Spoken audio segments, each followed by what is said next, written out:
As you've heard from my colleague, Vance, DNA is being collected under existing law from less than one-half of those convicted of crimes in New York State. As a result, many of those who commit acts of violence, escape identification, remain free to leave more victims in their wake. With me today is the mother of a then 12-year-old child who awoke in her bedroom 11 years ago to find a man standing over her with a knife. He raped, he robbed, he cut her, and before he left, he threatened to kill her and her entire family if she ever told anyone. Finally, in 2009, the rapist was convicted of petty larceny and had to give a DNA sample. That DNA sample, which was required for the first time to be collected under the limited expansion that took place in 2006, identified him as the man who raped that child. It also identified him as someone who committed 3 other sexual assaults. He's now serving 25 years in prison for his crimes. You'll hear from that mother shortly. But I find it difficult to understand how it is that you can tell a child that we could have identified her rapist, indeed perhaps prevented her rape in the first place, were we not allowed by law to do so. How do we tell our parents? How do we justify it to ourselves? DNA gives us the ability to solve violent crimes. It's virtually foolproof. It gives us the ability to stop offenders from attacking more victims, to prevent further attacks, and it ensures that we convict only the guilty and that we exonerate the innocent. It's time to expand the DNA data bank to cover all crimes upon conviction, not just a limited number of crimes that it now covers. And so I join with my colleagues, with the governor, lieutenant governor, in urging the enactment of this legislation as soon as possible. Thank you. I would like to thank you all for the opportunity to speak to you today about an issue that is not only dear to my heart, but I believe vital to the state of New York. A little more than 11 years ago, my home was broken into by a man wielding a knife and looking for trouble. The very first and last room that he came across was that of my 12-year-old daughter asleep in her bed. He proceeded to rape, cut, rob, and terrorize my child in our home, in her room, in her bed. His parting words to her were that if she told anyone, he would come back and kill not only her, but her entire family. This poor baby lay in her bed for we don't know how long until she felt safe enough to run upstairs to get me. Can you even begin to imagine the terror my child felt in those moments? For more than 10 years, my daughter lived with the fear that this monster would return to kill her because she was very much aware that he was still out there roaming the streets. My husband and I installed an alarm system, motion detector lights, and security doors, but they did nothing to allay her terror. This beautiful, vibrant child became reclusive and lost what little semblance of self-worth she tried to hold on to. She lost her childhood. She still suffers to this day, as do all of my children. This didn't happen in a bubble. It broke the collective heart of my entire family. As parents, it's hard to tell a child not to worry that he won't come back when you had those very same fears yourself. Maybe he would. When you are attacked on a dark street corner, you try to convince yourself that it won't happen again as long as you stay away from dark street corners. But what do you tell yourself when you're raped in your own home, in your own bed? As long as I avoid home, I'll be okay. Maybe if I don't sleep, he won't come back. It's clearly not an option. Welcome to my world. This was and has been my life and that of my family's literally every day for a decade. The monster that raped my daughter and shattered my family wasn't caught in the act of raping one of his subsequent victims, of which there were several. He was caught because he stole money from his employer, a petty larceny. For 10 years, he put my family through a living hell. He raped other women, and the thing that finally got him put behind bars was stealing a few dollars. And the only reason that happened was because of the new laws at the time allowing him to even be tested for DNA for a petty larceny conviction. What if this conviction was for one of the dozens of misdemeanors for which we still do not collect DNA? If the misdemeanor for which this monster was charged had not been the DNA database, he would still be a free man today. He'd still be out there terrorizing and destroying families. Who knows, perhaps one of those would have belonged to someone you know and love. I've written letters regarding the expansion of the DNA database for more than 10 years, and quite frankly, I find it appalling that this conversation is still going on. When you close your eyes tonight, I want you to envision someone you love, a daughter, a granddaughter, a sister, or a niece, and you tell me how you will ever look them in the eye if you don't support this expansion of the DNA database. How many more serial rapists are you willing to allow to roam the streets of New York for no other reason than that all misdemeanors are not part of this database? I beg the legislature to do the right thing and the public to urge them to pass this expansion. The family you save may just be your own. I want to begin by thanking Governor Cuomo and Lieutenant Governor Duffy for their leadership in presenting to the state the opportunity to finally pass an all-crimes DNA bill, and it couldn't come at a more important time. As district attorneys, I think we're all guided by two fundamental principles. Everything that we do in our offices, I think, seeks to enhance public safety and at the same time enhance fairness in our justice system. And I don't think any issue covers those bases more clearly than expanding the DNA database, because it is going to solve unsolved crimes that have lingered sometimes for decades to bring justice to victims. In so doing, it's going to prevent future offenses from being committed by individuals who right now remain at large. And it is also one of the most powerful tools we have in the justice system to exonerate the innocent. So this is a tool in the criminal justice system that is among the most powerful that we have to accomplish our goals of enhancing public safety and fairness in our justice system. And right now, because of the leadership of the governor, the lieutenant governor, the voice of the advocates and the victims who you'll hear speak shortly, we are at an point of opportunity to pass this important legislation. But unfortunately, today, despite all the things that we know DNA can accomplish, the current law only allows us to collect DNA samples from less than half of all those individuals who are convicted of criminal offenses. Now, I analogize this to being a doctor, where if you had a life-saving medicine that you were only able to use it in half of the cases that presented before you, you'd say that doesn't make sense. It doesn't make sense in medicine, and frankly, it doesn't make sense in law enforcement.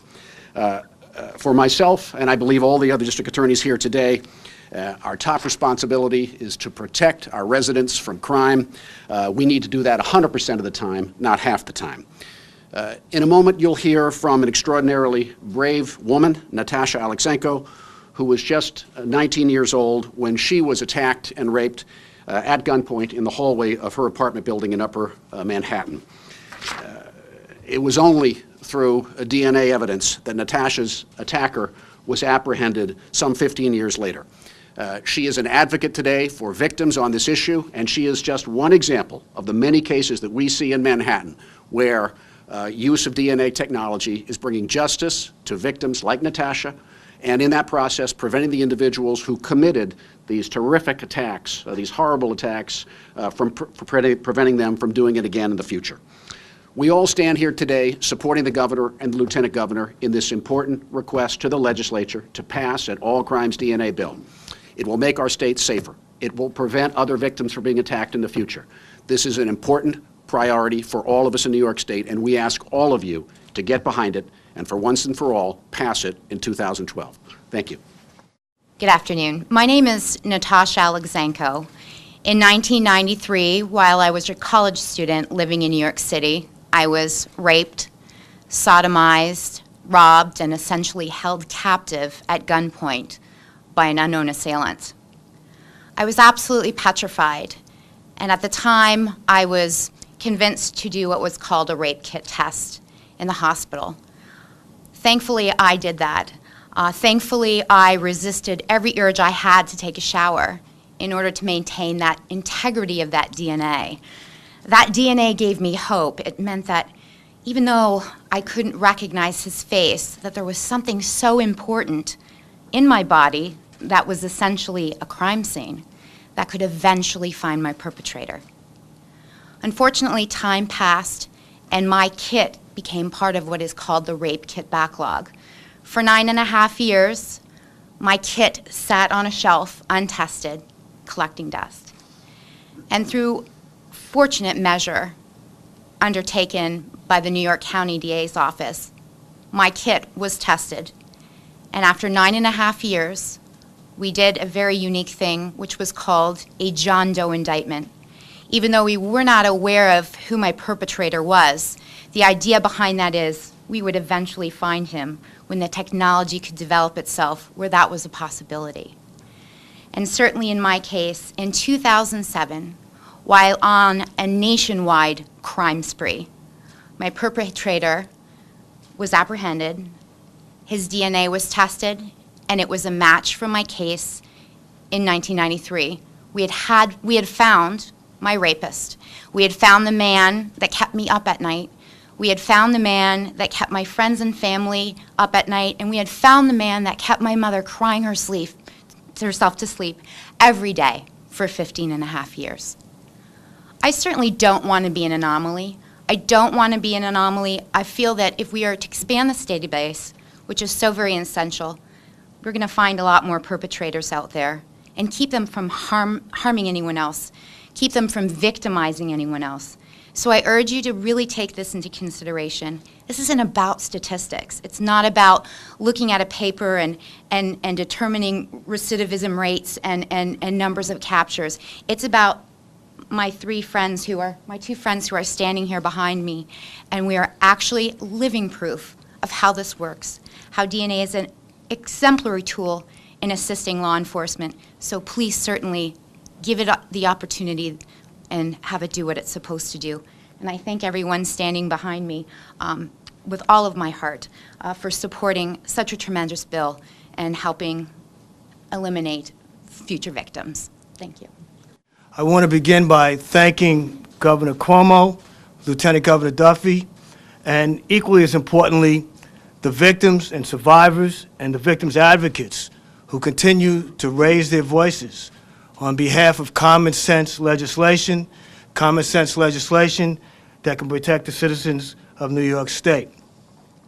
Around the state, we continually hear stories about people who have been discovered under the current legislation years and years after they had continued to victimize people and had been arrested in the interim for crimes under the proposed legislation, which would have brought them to justice sooner and prevented crime. In the Bronx, not one of those crimes, but equally as important, was the death in October of 2001 of Dorothea Thompson, who was found in her apartment with ligature strangulation and blunt force injuries, found dead. Today, her daughter, Tynetta Megginson, raises her voice among other victims because the murderer, Xavier Jones, was not indicted until 7 years later, in spite of the fact of having been arrested multiple times in the interim. The family went for those 7 years without knowing who had caused this horrible death for their loved one. Subsequently, and even though he was indicted in 2008, it took another 3 years, because that's another issue that we face, the overburdened court system. And in 2011, he was convicted and sentenced to state prison for more than 20 years. We have the tools, as has been said, which can bring people to justice sooner. And we, although we have with us this morning members of the victim community, we should rest assured that this is not solely a victim's issue. This is not a defense attorney versus district attorney issue. This is an issue, this is a tool that provides both public safety and exoneration of the innocent. There are those who have raised concerns about expansion of the use of DNA, but the use has been already exhibited here in New York State and in states which have greater usage than we do, has shown that there is nothing to be afraid of. Here in New York State, we know that the lab has the capability to deal with it. We know that cross-contamination has not been a major issue. It's been a very minor issue, if at all. I just want to say that the fear that should be had is not the fear of how DNA can be used. The alleles, the type of DNA that's been taken, tells nothing about the person who it is, except that it identifies the person. That's one of the fears. The real fear here should be that we are allowing people to remain on the streets who could perpetrate other crimes. The real fear here should be that we are allowing people to stay in jail who could be exonerated if the true perpetrator of the crime could be identified. This is a tool that it makes no sense for anyone to turn its back on. So I'm glad to be here with the governor, the lieutenant governor, to urge the legislature to really analyze this in a serious way and identify what the issue is. There are no problems. This is something that makes complete and total sense. Thank you. In 2001, the dynamics of my family was changed when a phone call was received that my mother was found murdered and strangled in her apartment. And for 7.5 long years, my family waited in agony as the detectives searched, combed the streets, interviewed several people, and to no avail. Nothing was able to bring them any closer to finding my mother's murderer until that day the cold case team decided that DNA was the next option. Xavier Jones had committed several lesser crimes after murdering my mother, crimes that could have gotten him convicted and brought to justice a lot sooner.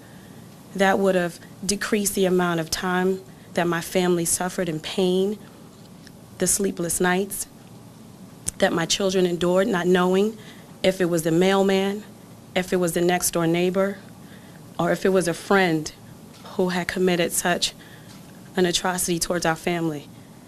They say this is a common sense bill, so I ask you, use common sense and allow this expansion and allow this bill to pass so that there are no other families that would have to endure the type of agonizing pain that my family have endured.